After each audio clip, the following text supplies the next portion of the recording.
Good evening friends. मैं doctor नीलम आपका अपने चैनल स्टडी एंड रिसर्च में स्वागत करती हूँ। फ्रेंड्स, आज मदर्स डे है, तो आप सभी को जो माताएं हैं उनको हैप्पी मदर्स डे। तो आज का जो टॉपिक है वो हम प्राचीन इतिहास से संबंधित कुछ क्वेश्चंस को सॉल्व करेंगे। तो चलिए जल्द ही अपने क्वेश्चन पेपर पर आ जाते हैं, लेकिन उससे पहले हम थोड़ा सा कमेंट भी देख लेंगे। इस तरह का वीडियो आपको पसंद आता है तो लाइक शेयर सब्सक्राइब करें। सब्सक्राइब करने के बाद बेल आइकन की घंटी को ज़रूर प्रेस कर लें, ताकि इस तरह का वीडियो मैं जब भी अपलोड करूं उसका नोटिफिकेशन आसानी से आप तक पहुंच सके। तो यहाँ पे जो भी कमेंट आए हैं एसबी, फिर अनूप सरकार और जोगिंदर सिंह, तो आप सभी को मैंने रिप्लाई भी भेज दिया है। तो उम्मीद है आप सेटिस्फाइड होंगे। तो फ्रेंड्स, यहाँ पे मैं आप सबसे रिक्वेस्ट करना चाहूँगी कि कोरोना बहुत तेज़ी से फैल रहा है, तो मास्क का प्रयोग ज़रूर से ज़रूर करें और अनावश्यक ना हो तो बाहर यानी कि आवश्यकता अगर नहीं है तो बाहर बिल्कुल भी ना निकले, तभी हम कोरोना की इस जंग से जीत पाएंगे। तो आ जाते हैं, घर बैठकर अपनी स्टडी पे ध्यान दें। और जो न्यू व्यूअर हैं उनको जानकारी देना चाहूँगी कि आप इस तरह के वीडियो और भी देखना चाहते हैं तो ये प्रैक्टिस सेट डी चल रहा है। इसके पहले भी मैंने प्रैक्टिस सेट ए, बी, सी और ये डी, आपको इसका प्लेलिस्ट मिल जाएगा डिस्क्रिप्शन बॉक्स में। किसी व्यूअर का एक कमेंट आया था कि टॉपिक वाइज स्टडी कराइए, तो ये हम टॉपिक वाइज स्टडी पहले के सीरीज़ में कर चुके हैं। तो अगर आपकी इच्छा है टॉपिक वाइज स्टडी करने के लिए तो आप डिस्क्रिप्शन बॉक्स ज़रूर चेक करें। तो चलिए आ जाते हैं अपने क्वेश्चन पे। ऋग्वैदिक संहिता की रचना किस क्षेत्र में हुई?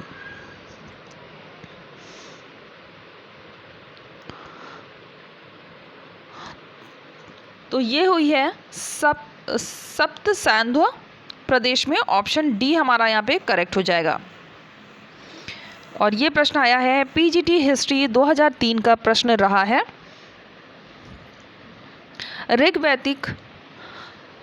ऋग्वेद संहिता की रचना सप्त सैंध्व प्रदेश में हुई थी। ध्यान देने योग्य बात यह है कि आर्य लोग भारत में सर्वप्रथम जहां बसे वह सारा प्रदेश सप्त सिंधु के नाम से जाना गया। सप्त सैंध्व प्रदेश की निम्न 7 नदियों का उल्लेख ऋग्वेद में हमें मिलता है: सिंधु, सरस्वती, शतुद्री या सतलज, विपासा या व्यास, परुष्णी या रावी, वितिस्ता या झेलम, अस्कनी, चिनाब। तो इसके अतिरिक्त कतिपय अन्य नदियों के का भी उल्लेख हमें यहाँ पे मिलता है। तो ये आधुनिक नाम और प्राचीन नाम दिए हैं। नेक्स्ट क्वेश्चन पर आ जाते हैं। छांदोग्य उपनिषद का संबंध किस वेद संहिता से है? छांदोग्य उपनिषद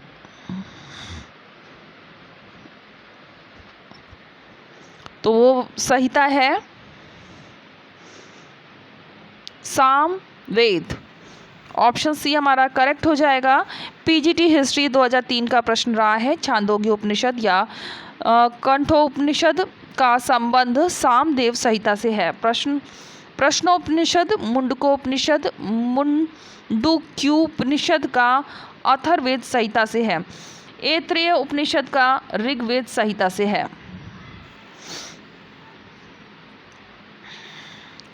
उपनिषदों का प्रतिपाद विषय रहा है।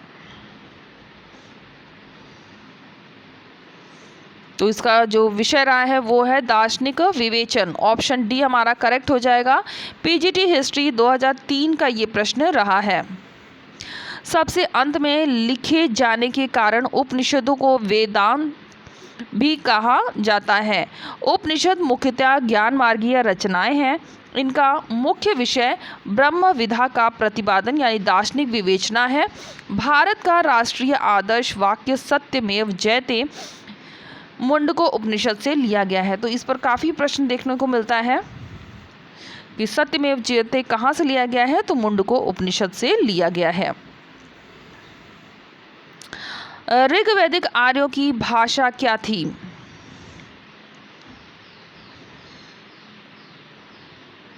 तो इनकी जो भाषा है वो हो जाएगी संस्कृत। ऑप्शन सी हमारा करेक्ट हो जाएगा।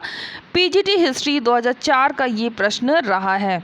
ऋग्वैदिक आर्यों की भाषा संस्कृत थी। वैदिक शब्द ऋत का आशय है। तो ऋत का आशय होता है नैतिक नियम से। ये भी प्रश्न आया हुआ है पीजीटी हिस्ट्री 2004 का। ऋग्वेद में धर्म शब्द विधि के अर्थ में प्रयुक्त हुआ है। इसका संबंध नैतिकता से नहीं है। धर्म के अतिरिक्त दूसरा शब्द ऋत मिलता है। सभी देवताओं का संबंध ऋत यानी विश्व के नैतिक एवं भौतिक व्यवस्था से माना गया है। ऋत का अर्थ होता है सत्य एवं एक अविनाश सत्ता। आर्य शब्द का शाब्दिक अर्थ है। तो जहाँ तक मुझे उम्मीद है इस प्रश्न का उत्तर तो सभी को आता होगा। तो इसका जो शाब्दिक अर्थ है वो हो जाएगा श्रेष्ठ। पीजीटी हिस्ट्री 2004 का ये प्रश्न रहा है। आर्य संस्कृत भाषा का शब्द है। आर्य शब्द का शाब्दिक अर्थ श्रेष्ठ, उत्तम, अभिजात्य और कुलीन से है। ये जाति का संबोधन ना करते हुए इसके अर्थ की व्याख्या करता है। जो व्यक्ति श्रेष्ठ होते थे उन्हें ही आर्य कहा जाता था, ना कि जाति को लेकर आर्य शब्द की व्युत्पत्ति हुई है। ऋग्वेद के किस मंडल में चतुस्वर्ण की अवधारणा प्राप्त होती है? यानी जो 4 वर्णों की व्याख्या मिलती है वो हमें किस मंडल से मिलती है?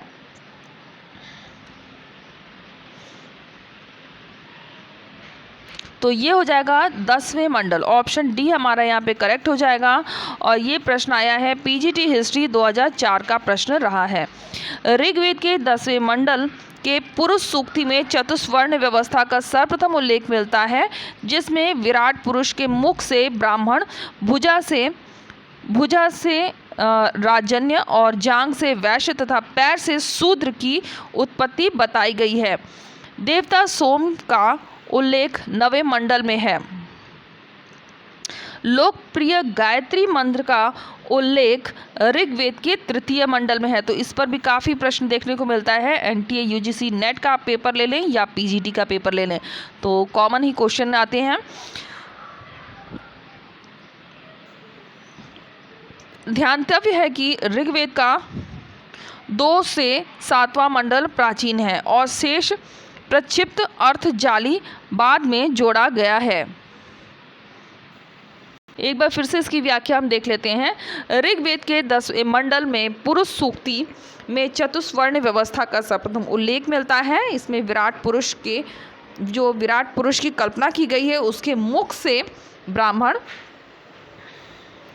भुजा से राजन्य यानी राजा की और जांघा से वैश्य, पैर से शूद्र की उत्पत्ति मानी गई है। देवता सोम का उल्लेख 9वें मंडल में हमें मिलता है और लोकप्रिय गायत्री मंत्र, जो गायत्री मंत्र है उसका उल्लेख हमें 3य मंडल में मिलता है।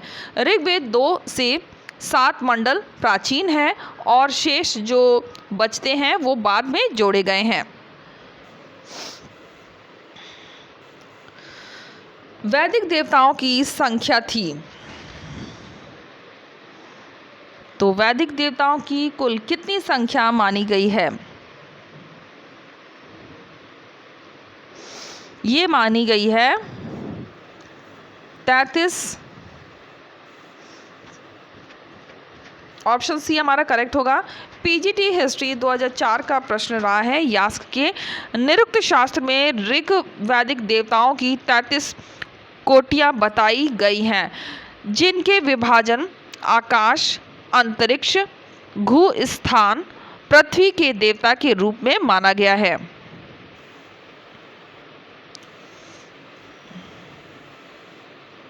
एशिया माइनर से प्राप्त बोगज कोई अभिलेख में जिन देवताओं का आवाहन किया गया है वो हैं। तो अभी हमने पिछले वीडियो में ही इस क्वेश्चन को सॉल्व किया था, तो उम्मीद है सभी को आता होगा।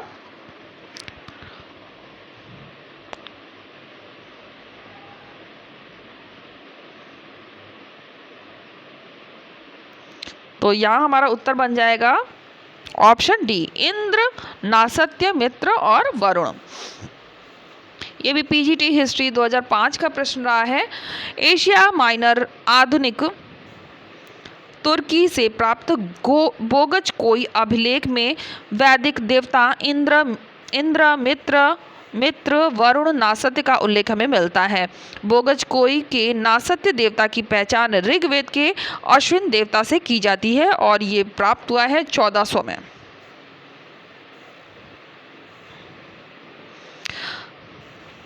समुद्र पर्यंत पृथ्वी के शासक को एकराट कहा गया है, तो किसमें ये व्याख्या दी गई है? एकराट कहा गया है, तो ऐसा कहा गया है ऐत्रेय ब्राह्मण में। ऑप्शन बी हमारा करेक्ट होगा और ये प्रश्न आया हुआ है पीजीटी हिस्ट्री 2005 में। उत्तर वैदिक काल में राजाधिराज, सम्राट, एकराट आदि उपाधियां धारण करता था। ऐत्रेय ब्राह्मण में कहा गया है कि समुद्र पर्यंत पृथ्वी का शासक एकराट होता है। अथर्ववेद में एकराट सर्वोच्च शासक को कहा जाता था। राजा की उत्पत्ति का सिद्धांत सर्वप्रथम ऐत्रेय ब्राह्मण में ही हमें मिलता है। ऋग्वेद का नवा मंडल किस देवता को समर्पित है? तो अभी हमने इसे व्याख्या में सॉल्व किया है। नवे मंडल की बात कर रहा है और ये समर्पित है सोम देवता को। ऑप्शन बी हमारा करेक्ट होगा। पीजीटी हिस्ट्री 2005 का ये प्रश्न रहा है। शतपथ ब्राह्मण का संबंध किस वेद से है? तो ये वेद था यजुर्वेद। विद्वानों ने वेदों की रचना पंजाब में किया था। 4 वेदों में ऋग्वेद सबसे प्राचीन है, सभी को पता होगा सबसे प्राचीन वेद हमारा ऋग्वेद है। इसके बाद यजुर्वेद, सामवेद और अथर्ववेद आते हैं। वेदों को संहिता भी कहा जाता है। संहिता के पश्चात ब्राह्मण ग्रंथों की रचना हुई। यजुर्वेद के 2 ब्राह्मण ग्रंथ हैं, एक तो तैत्तिरीय और एक शतपथ ब्राह्मण ग्रंथ।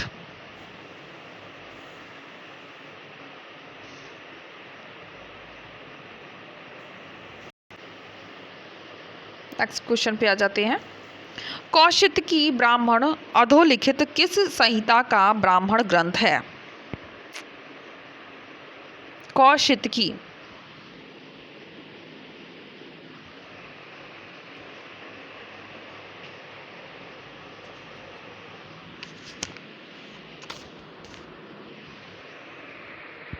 तो इसका उत्तर हो जाएगा ऋग्वेद। ऑप्शन ए करेक्ट होगा। सबसे प्राचीन वेद ऋग्वेद। कौशितकी ब्राह्मण ऋग्वेद संहिता का ब्राह्मण है। सभी वेदों के अलग अलग ब्राह्मण ग्रंथ हैं, जैसे कि ऋग्वेद के ऐत्रेय, कौशितकी, यजुर्वेद के तैत्तिरीय और शतपथ अभी हमने ऊपर पढ़ा था। सामवेद का पंचविश तांड्य ब्राह्मण और अथर्ववेद गोपथ ब्राह्मण ग्रंथ है। अधोलिखित में से कौन वैदिक आर्यों की प्राचीनतम संस्था थी?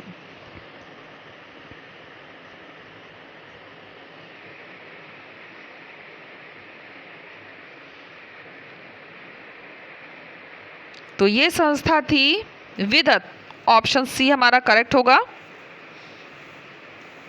वैदिक काल में आर्यों की सर्वाधिक प्राचीन संस्था विदत थी। इसे जनसभा भी कहा जाता था। सभा वृद्ध, श्रेष्ठ एवं अभिजात संभ्रांत लोगों की संस्था थी। समिति केंद्रीय राजनीतिक संस्था, सामान्य जनता की प्रतिनिधि सभा थी।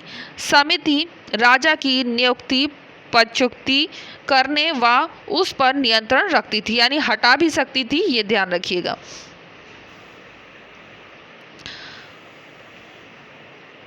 चार वर्णों का उल्लेख ऋग्वेद में किस मंडल में मिलता है? तो ये उल्लेख हमें मिलता है, ऑप्शन डी करेक्ट होगा, 10वें मंडल में। फिर से वही व्याख्या है, चलिए एक बार देख लेते हैं। ऋग्वेद के 10वें मंडल के पुरुष सूक्ति में हमें सर्वप्रथम शूद्र शब्द मिलता है। इसी मंडल में चारों वर्णों की उत्पत्ति का उल्लेख भी दिया हुआ है। विराट पुरुष के अंग विभिन्न अंगों से बताई गई है। विराट पुरुष के मुख से ब्राह्मण और भुजाओं से क्षत्रिय और उर भाग से वैश्य और पैर से शूद्र की उत्पत्ति हुई है। किस वेद में सभा और समिति को प्रजापति की पुत्रियां कहा गया है?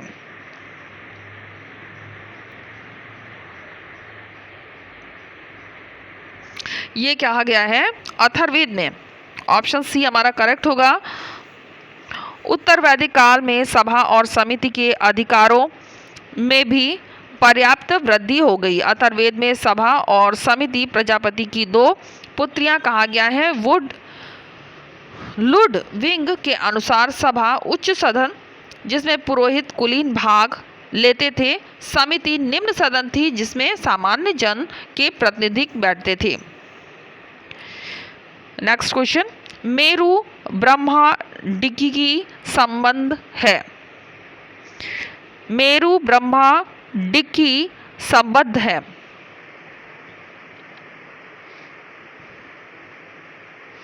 ये संबंध है बौद्ध धर्म से।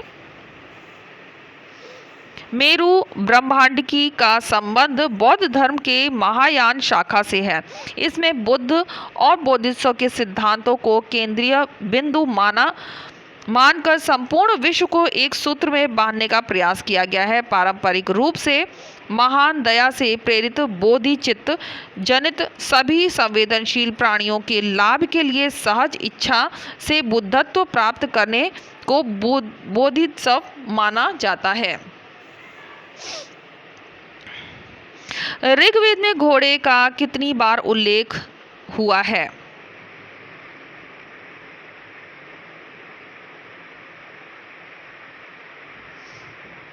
तो यहाँ फ्रेंड्स जो क्वेश्चन है वो काफ़ी कंफ्यूजन है, इसलिए इसका उत्तर नहीं दिया हुआ है। अगर आपको इसका उत्तर पता है तो आप कमेंट बॉक्स में कमेंट कर सकते हैं। एक बार व्याख्या भी इसके साथ देख लेते हैं।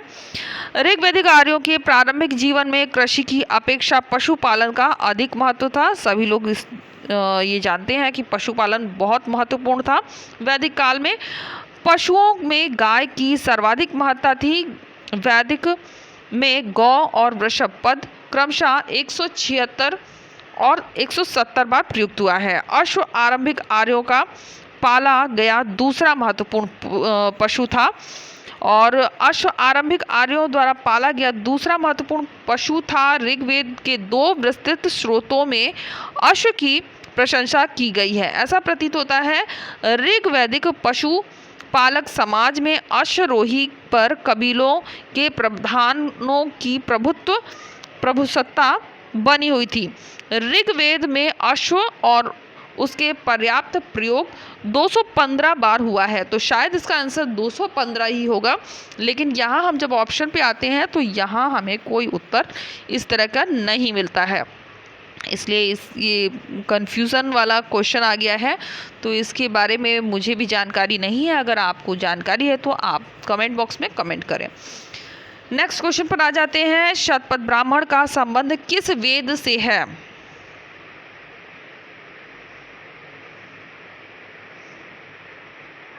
तो ये वेद है, शतपथ ब्राह्मण की बात कर रहा है, ये हो जाएगा यजुर्वेद से। शतपथ ब्राह्मण का संबंध यजुर्वेद से है। यजुर्वेद गद्य और पद्य दोनों में लिखा गया है। यजुर्वेद में यज्ञों के नियम एवं विधि विधान का संकलन हमें मिलता है। नेक्स्ट क्वेश्चन, वेदों को कहा जाता है, वेदों को क्या कहा जाता है?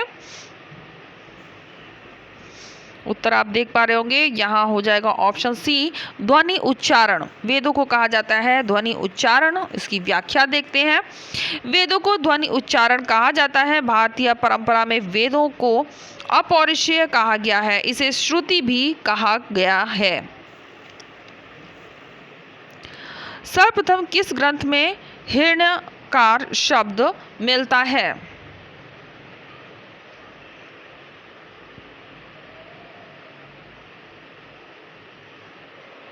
ये शब्द मिलता है यजुर्वेद में।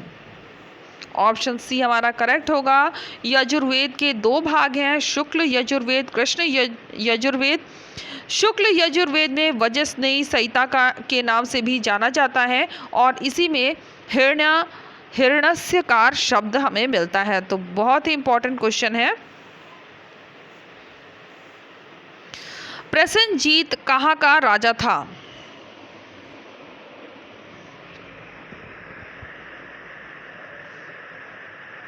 ये राजा था कौशल का। अंगुत्तर निकाय और भगवती सूत्र में 16 महाजनपदों का उल्लेख हमें मिलता है। 6वीं शताब्दी ईसा पूर्व में इन जनपदों के विभिन्न राजा हुआ करते थे, जिसमें कौशल की राजधानी श्रीवस्ती थी। यहाँ पर राजा प्रसेनजीत बुद्ध का समकालीन था। कौशल महाजनपद आधुनिक फैजाबाद सहित कुछ सीमावर्ती जिलों से मिलकर बना था। तो यहाँ हमारा जो उत्तर बन जाएगा वो हो जाएगा प्रसेनजीत कहाँ का राजा था? तो कौशल का था। निम्नलिखित में से किस भारतीय गणितज्ञ ने दशमलव स्थानिक मान की खोज की थी?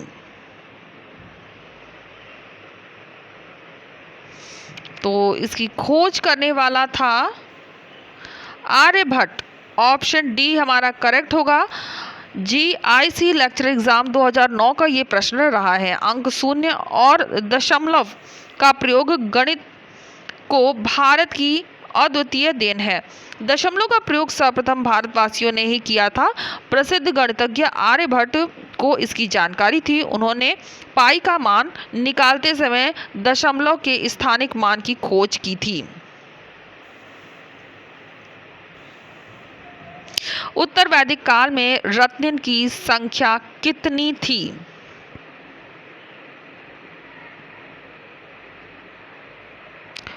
कुल 12 राजा को लेकर थे। ऑप्शन सी हमारा करेक्ट हो जाएगा।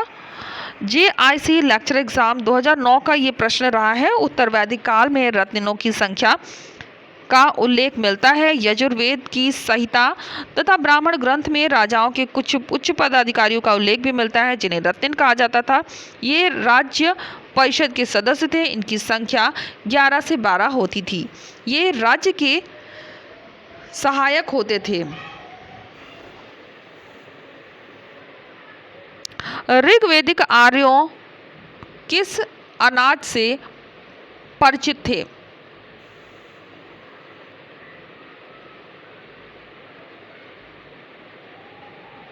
ऋग्वैदिक आर्यों की बात कर रहा है तो ये परिचित थे जौ से।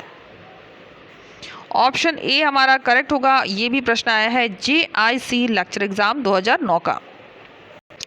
आर्य शाकाहारी और मांसाहारी दोनों प्रकार के भोजन करते थे। भोजन में दूध, दही, खीर व पनीर खाते थे। इसके अतिरिक्त जौ की सत्तू से दही में मिलाकर करम नामक खाद्य पदार्थ बनाया करते थे। 10 राजाओं के युद्ध में भरतों का पुरोहित कौन था? तो 10 राजाओं का जो युद्ध हुआ था उसमें भरत जनों का जो पुरोहित थे वो थे वशिष्ठ। ये भी GIC लेक्चर एग्जाम 2009 का प्रश्न रहा है। ऋग्वेद के 10वें मंडल में 10 राजाओं के युद्ध का वर्णन हमें मिलता है, जिसका नेतृत्व विश्वामित्र ने किया था, जबकि भरतों का राजा सुदास था, जिसके पुरोहित वशिष्ठ थे। और यह युद्ध पुरोहितों के पद को लेकर हुआ था। दोनों ओर से आर्य अनार्य थे, उन दोनों में युद्ध हुआ। ऋग्वेद के किस मंडल में शूद्र का उल्लेख मिलता है? तो सभी को ये पता होगा, ये मिलता है 10वें मंडल में। और जीआईसी लेक्चर एग्जाम 2009 का ये भी प्रश्न रहा है। ऋग्वेद में कुल 10 मंडल हैं। प्रत्येक मंडल की रचना अलग अलग ऋषियों ने की है। 10वें और पहले मंडल रचना सबसे बाद में हुआ, यानी सबसे नया ये मंडल है। और 10वें मंडल में ही चौथे वर्ण अर्थात शूद्र का उल्लेख मिलता है। वैदिक काल में किसको जल देवता माना जाता था? जल का देवता किसे माना गया है? तो ये माना गया है वरुण को। ऑप्शन बी हमारा करेक्ट होगा। जेआईसी लेक्चर एग्जाम 2009 का ये प्रश्न रहा है। वैदिक काल में देवताओं की आराधना भौतिक सुख के लिए की जाती थी। इंद्र की पूजा सर्वप्रथम की गई और महत्वपूर्ण देवताओं में इंद्र को वर्षा का देवता माना जाता था, जबकि वरुण को जल निधि का देवता माना जाता था। इन्हें ऋतस्य गोपा भी कहा जाता है। बहुत इंपॉर्टेंट है, ऐसे क्वेश्चन काफ़ी बनते हैं कि ऋतस्य गोपा किसे कहा गया है? तो ये कहा गया है वरुण को। और जल निधि के भी देवता इन्हीं को माना गया है। प्राचीन भारत में जो विधवा पुनर्विवाह कर लेती थी उसे कहा जाता था। ये भी बहुत अच्छा क्वेश्चन है और ऐसे क्वेश्चंस बहुत आने की संभावना होती है, तो बहुत इंपॉर्टेंट क्वेश्चन है। इन्हें कहा जाता था पुनर्भू। ऑप्शन सी हमारा करेक्ट होगा। जेआईसी लेक्चर एग्जाम 2009 का ये प्रश्न रहा है। प्राचीन भारत में जो विधवा पुनर्विवाह कर लेती थी उसे पुनर्भू कहा जाता था। वेदों को कहा जाता है, वेदों को श्रुति भी कहा जाता है। ऑप्शन बी हमारा करेक्ट होगा। ये भी जेआईसी लेक्चर एग्जाम 2009 का प्रश्न रहा है। ऋग्वेद काल में ऋग्वेद की रचना आर्यों ने की थी तथा उत्तर वैदिक काल में यजुर्वेद, सामवेद और अथर्ववेद की रचना हुई। इन वेदों को श्रुति भी कहा जाता है। शतपथ ब्राह्मण का संबंध किस वेद से है? ये काफ़ी रिपीट हुआ है इस वीडियो में क्वेश्चन, आप सभी को भी अभी पता होगा। तो शतपथ ब्राह्मण का संबंध जो है वो है यजुर्वेद से। ऑप्शन ए हमारा यहाँ पे करेक्ट होगा। और ये भी प्रश्न आया है जेआईसी लेक्चर एग्जाम 2009 का। तो फ्रेंड्स ये हमारा वीडियो का लास्ट क्वेश्चन था। हम मिलेंगे नेक्स्ट वीडियो में। फ्रेंड्स आपसे यही कहना चाहूँगी कि अगर आपको वीडियो ये पसंद आता है तो लाइक शेयर सब्सक्राइब करें। सब्सक्राइब करने के बाद बेल आइकन की घंटी को जरूर प्रेस कर लें ताकि इस तरह का वीडियो में जब भी अपलोड करूँ उसका नोटिफिकेशन आसानी से आप तक पहुँच सके। और सेफ रहें, सुरक्षित रहें, घर पर ही रहें, मास्क का प्रयोग ज़रूर करें। तो फ्रेंड्स अगले वीडियो में मिलते हैं। आपको मैंने पहले भी बताया है कि अभी वीडियो मैं रेगुलर नहीं अपलोड कर रही हूँ, एक दिन अल्टरनेट करके हम वीडियो के माध्यम से स्टडी कर रहे हैं। तो अपना ध्यान रखिए और फिर से आप सभी को मदर्स डे की बहुत बहुत शुभकामनाएं। Okay friends, take care and bye bye.